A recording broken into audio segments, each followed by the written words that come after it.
Welcome back to the Papa Meat channel. How you doing? Coming on Sundown because today we're going to talk about fraternities. As the summer winds down, the fall air begins to blow in, high school seniors get excited to start a new year and head off to college. Going to college gives us numerous options for socializing and choosing whom to hang out with, right? One of the most popular routes for male students is joining a frat, or fraternity. These organizations on surface appear modest and draw in wealthy members to fund their events and parties, right? Or hang out and maybe have a couple brews. However, in recent years, numerous disturbing and insane stories have emerged detailing what it's really like to be a part of Greek life. But in order to understand how it got that way, we first need to learn what are fraternities. Which buckle in.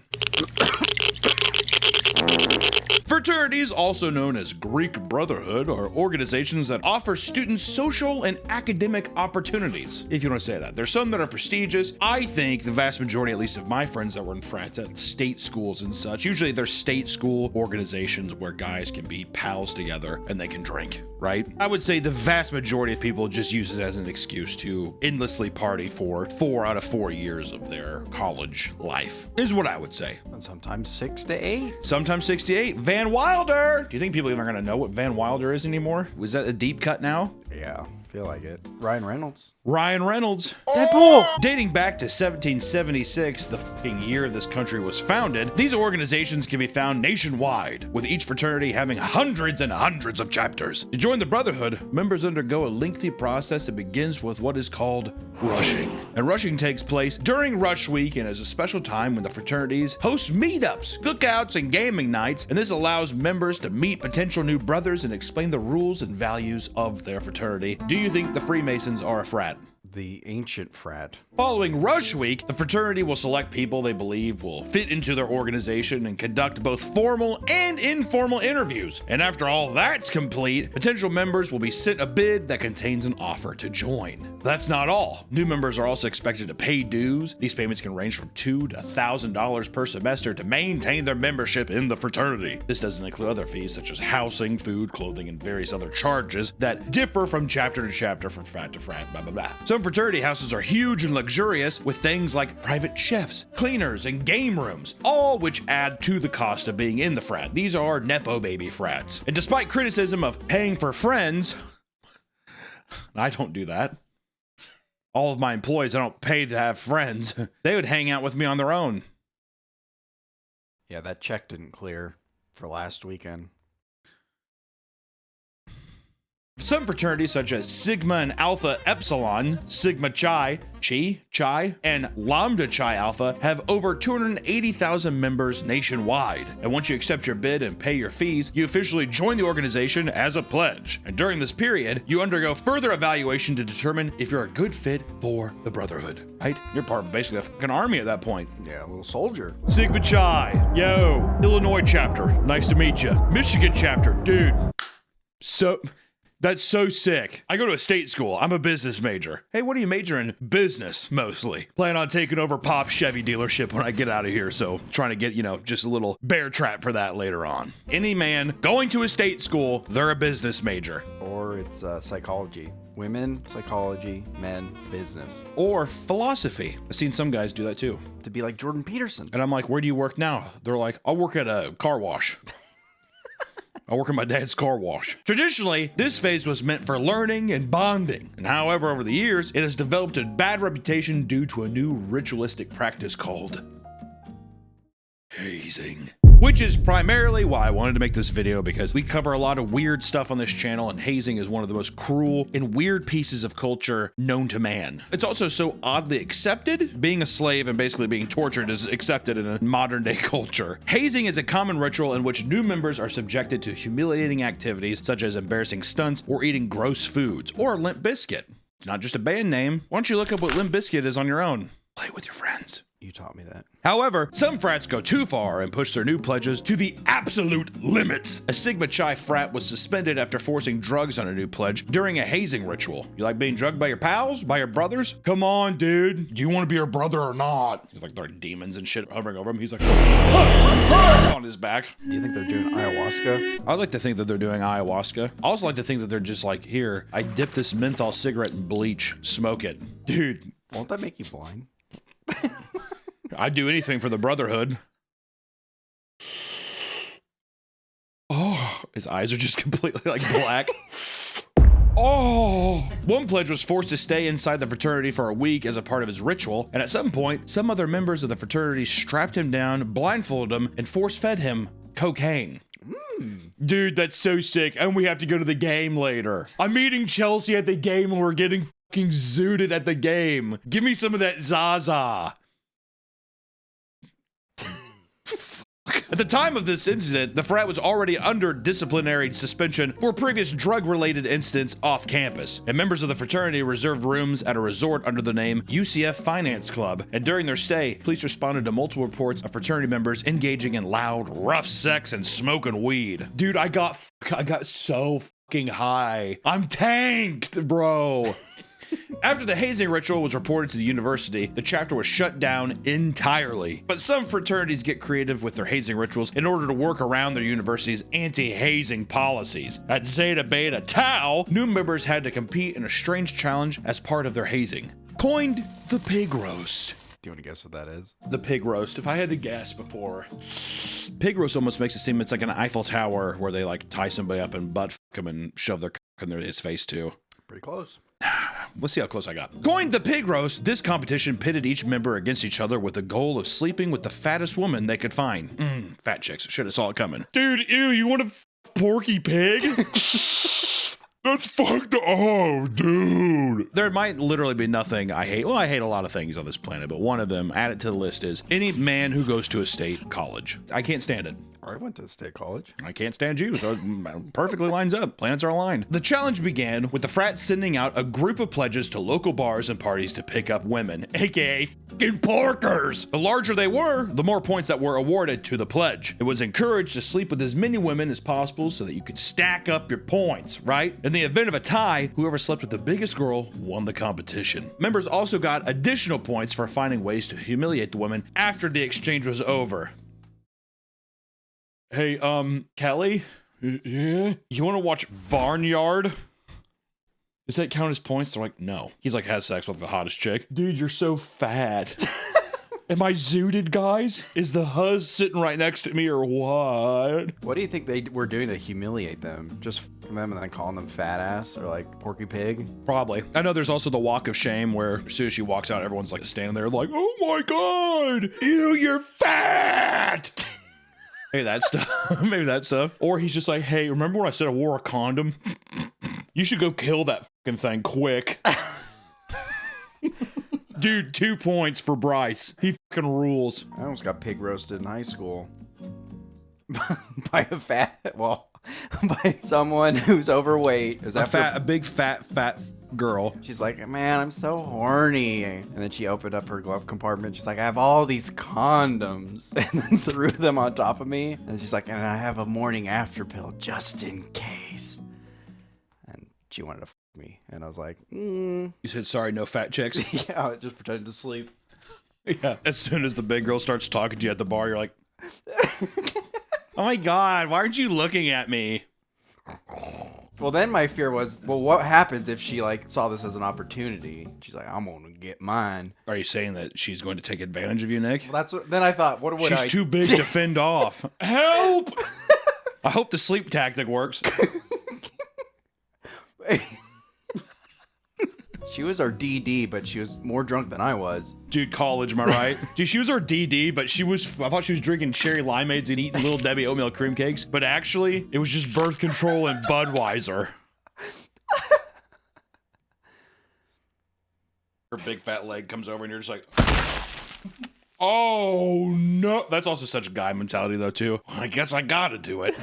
No saying no to this. I won't tell anybody though. This fat girl will stay my secret. Also, we should have saved this for the end of this segment. Anyways, once you got done sleeping with someone, pledges were required to come back and describe the event in detail to confirm their points. It was sick. I opened it up and it was like, and it was just smelled like bacon and it was so, she was making pig sounds. Dude, and they're like, dude, Trevor, yes, that is so fucking tight, man. Many female students on campus were disgusted by the behavior. God, wet blankets, right? When Cornell learned about it was in Cornell. When Cornell learned about the challenge, it launched an investigation and the fraternity was placed on probation for 2 years. In addition to the probation, an in-house advisor was required to be present at the fraternity at all times to ensure that such an incident would not happen again. First off, I just want to say that's a show waiting to happen. Cornsworth, could you just let us these fat chicks? What if you hurt their feelings? Don't go out without this. Thanks, Cornsworth. No one told me wouldn't that be sick? Well, I was gonna say, is the guy just standing there at all times? Hey! Well, yeah, what's he gonna do? That girl is comically large. Ask her to leave, brush your teeth, and go to bed. Oh yeah, that'd be even more humiliating. You're not partaking in a pig roast, are you? Yeah, he has his measuring tape. It doesn't even go all the way around. Daniel, tell the young woman good night and have her pig hooves off the wood in this house. He's making fun of you. He's going to finish in you, and he's going to laugh about it later with Steven over there. Steven's like, he's right. Cornsworth, you're such a hawk, man. Actually, I'm not gonna lie, I love that. I would watch that show. Cornsworth, that's my sister. My bad. He's also sly himself. I didn't see her on the visitor log. Cornsworth. I like that. I like it. What would you call it? Cornsworth?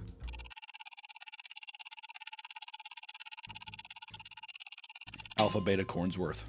In hazing rituals, members try to humiliate new pledges as much as possible, and these rituals can take many forms, physical challenges to public humiliations. At Yale University, the fraternity Delta Kappa Epsilon was banned off the campus for hazing ritual that involved obscene chants. What do you think it was? What kind of chants do you think it was? It was probably fine. One night, students awoke to see a line of blindfolded pledgers walking the campus screaming, "No means yes, yes means anal. No means yes, yes means And my name is Jack. I'm a necrophiliac. I f dead women and fill them with my semen." That one doesn't even rhyme. They had the Jack the necrophiliac. That was Jack necrophiliac, come. The frat received immediate backlash from women's groups on campus, and a petition was created to remove the organization from Yale's campus. What a bunch of fucking wet blankets, dude. It's a fucking joke. I would never fucking dead like chick. My girlfriend's very much alive. She's a fucking smoke show.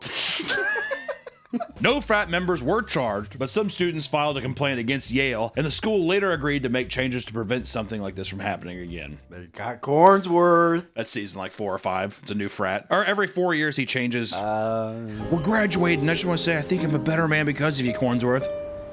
You boys make me very, very proud. He has one gift for him. It's like just a big busload of fat chicks. Cornsworth! He's like, have your fill. And he's like, you better eat up quick because there's no leftovers later. Cornsworth! He takes like a huge fucking jewel pen. Because they learned something from each other. Exactly. God, this is a good show. See, exactly. Cornsworth learned how to let loose a little bit. Yeah. And he calls his daughter. I haven't been home in how many years? Sarah, I want to come home. I can't tell if this is any good. At a college in Ohio, a fraternity was banned for performing such an insane ritual that it left one of the pledges permanently disfigured. Gamma Phi Gamma fraternity was hosting a hazing ritual at their house called the Gobbler House. When the pledges arrived, they were immediately blindfolded and brought down to the basement of the home. And at the bottom of the stairs, pledges were instructed to lie down on the floor, which had been flooded with up to 3 inches of water, and told them to act as if they were swimming. Next, they were told to stand up and strip naked and listen to the president of the frat read off a hazing script. All while this is going on, other members rubbed icy hot on the pledges' nipples, back, butts, and genitals. Following that, the pledges were force-fed sliced American cheese and told to the sheep, which was just a ball of stuffing. When they were done, frat members grabbed towels, tied knots at the end, whipping the ritual members. One member, Tyler Lawrence, was whipped in the balls by a towel and immediately fell to the ground in pain. After the ritual ended, Tyler was still complaining of pain in his groin and was taken to the hospital. He was immediately rushed into surgery because the hit from the towel had caused a testicular contusion and needed to be removed. Following the incident, the chapter was put on disciplinary suspension and was later permanently banned. Which I just want to say this is one thing that we need to say at least once in the video to make sure. Frats are some of the easiest displays of closeted homosexuals. Oh, yeah. What if we just got them hard and they like, we're fucking this thing in front of us? Come out and just say it already, you know? All right, everybody come here, get hard. Let me put icy hot on your cock. Isn't that just what boys do, though? You just get naked? That's just what boys do. They get naked and they wall and they put icy hot on their buttholes and their hard cocks. And we women that look like men. We women that remind us of our dads, big fat broads. That's awesome. Is that not the case? All right, your punishment is you have to kiss my balls. Get on your knees. You have to kiss my balls. You have to drink my. Whenever they do it too, they're like looking down, like. Oh, okay, I'll drink your. The guy's like.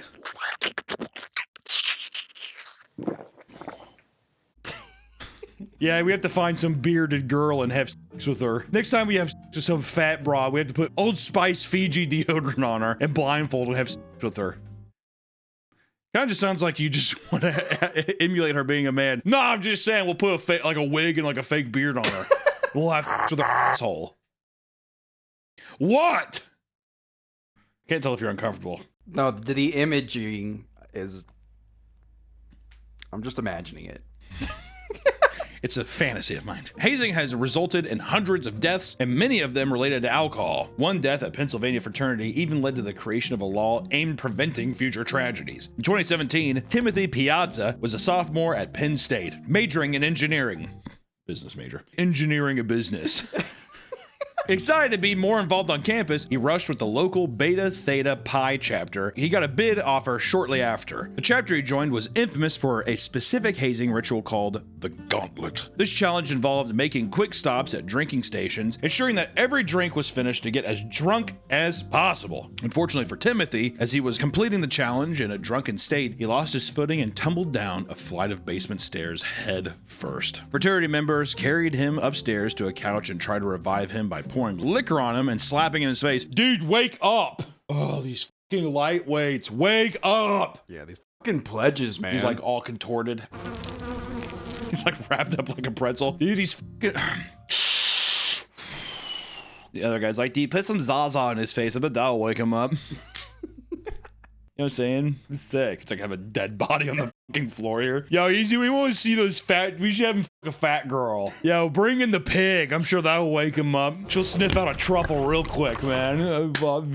Dude, yes! You're on it tonight, man! Eventually, he would wake up and stumble around, only to fall and hit his head on the ground repeatedly. Dude, look at him! Yo, Bambi. That's his fucking name, too, man. You're gonna fit in, Bambi. You're fucking cool. Oh, there he goes again. Little soldier. Where's your other woodland friends at? Yes! Timothy had suffered a major brain bleed and ruptured spleen from his repeated falls, and sadly, he died from his injuries, because those around him failed to call for help in time. All right, I guess we'll call the cops. Hello? Dude, even the Huzz and the Zaza's not waking him up. This is, like, fucking serious.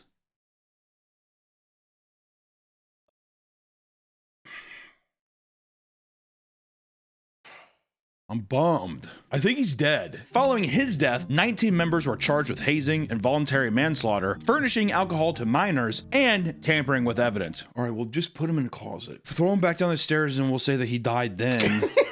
Put him in his bed. Maybe he died in his sleep. That'll work. Do you see? That's why you're a fucking engineering for business major degree. I can't wait to own a car wash one day. Whenever I used to drink, I used to fall down from laughing. I'd laugh so much that I think I'd lose oxygen and black out. Kind of like one of those, you know, those goats that they fall down when they get scared. That was me with drinking. Right. Were you a frat or is that just your drinking story? Just me Yeah, drinking. it's just cool. Just let people know. Okay. Timothy's death made national headlines around the country as hazing deaths were becoming a more prevalent issue. So, the Timothy Piazza anti-hazing law was passed to make hazing-related deaths a felony offense. Fuck, dude. Okay, like, people fucking ruin this country, man. There's probably some fucking fat broad who made that. So stupid, man. I hate this. Alcohol is probably the most common thing found inside fraternities. It's something that is easily accessible to frats and deeply ingrained in the culture. So, let's dive into the world of frat parties. Attending parties is an essential part of the college experience. You gotta fit in, you wanna socialize outside the class, you gotta go to parties. And when going to parties, make sure you choose the right one, or else you could cost you an arm and a leg. Or in the case of 22-year-old Karen Huber, the tip of her finger. That isn't nearly as... That's not, yeah. While attending a frat party with her boyfriend at the University of Texas, the president of the frat and her boyfriend got into a fight after Karen's boyfriend was caught pouring beers on other attendees. Dude, party foul. Karen attempted to step between the two men to break up the fight, and as she did, fraternity president punched her in the face, grabbed her hand, and bit off the tip of her pinky finger. Dude! Party foul. Time out! You can't go fucking werewolf on Karen. Oh, fuck. Babe, are you okay? She's like, blood all. Oh, God. After her wounds were treated, the fraternity president was arrested and was facing 10 years in prison with a $5,000 fine. However, the two parties settled for a payment of $440,000 to Karen, and the frat was shut down. People are not the only thing you have to worry about at these parties. College mascots are beloved symbols that represent the school and help boost pride among the student body. However, at UC Santa Cruz, two fraternity members carried out a deadly attack on their school's mascot. In 2003, the MTV show Fraternity Life was filming an episode on the Delta Omega Chi chapter at UC Santa Cruz. During filming, two unnamed fraternity members crept onto the main campus early in the morning and stole the beloved school koi fish, Goldie. The university received the fish as a gift in 1995 and was beloved by all who saw it. So, she went missing. Students were devastated to see their pseudo mascot missing. But the mystery of the missing fish didn't last long, as the two members who stole the fish would eventually confess to their crimes. Like the fish was talking to him. Like something happened. You're like looking at it. It has a soul, dude. We have to give up. According to the confession, they went to the pond with a rake, using it to hit and scoop the fish out. After they had the fish, they took it back to their frat house where MTV was filming a kegger party. They then allegedly threw Goldie on a barbecue grill and ate her. That's fucked. Yeah, they're all full and it's like not post-nut clarity. It's like they were like, I was just hungry.